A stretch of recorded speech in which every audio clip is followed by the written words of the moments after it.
Neuvième chantier du gouvernement de l'ambassadeur Alamaya Alina, l'industrialisation de l'économie tchadienne compte parmi les priorités du quinquennat du président de la République. C'est pourquoi le Premier ministre veut mobiliser toutes les ressources disponibles en vue de réduire la dépendance alimentaire du pays d'ici 5 ans pour garantir la sécurité alimentaire de tous les Tchadiens à travers le développement des filières durables. Tel est le sujet qui a motivé cette rencontre entre Cem Utkan, ambassadeur de la République de Turquie au Tchad, qui était le premier à être reçu par le Premier ministre.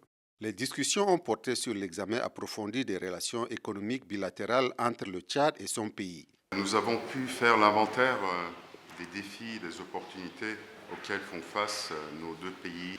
Nous avons pu aussi évoquer certains projets industriels communs qui, une fois réalisés, seront au bénéfice de nos deux pays d'une manière équitable et juste. Et je voudrais aussi répéter par votre biais que Turquie continuera à soutenir le Tchad dans ses efforts pour devenir le cœur véritable de l'Afrique.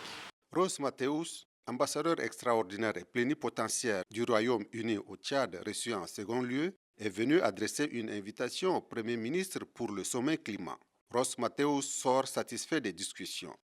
J'ai eu une rencontre avec le Premier ministre pour inviter le Tchad de participer dans un événement parallèle à l'Assemblée générale de l'ONU qui aura lieu fin de septembre. Il sera un événement sur le climat, les effets du climat dans les pays vulnérables comme le Tchad et l'accès aux fonds de climat qu'il existe. Donc, le Premier ministre a accepté notre invitation et donc le Tchad va être un partenaire dans cet événement qui aura lieu le 24 septembre à New York. Les deux personnalités ont qualifié d'excellentes ces échanges entre le Premier ministre, symbole tangible du renforcement des liens diplomatiques entre leurs nations respectives.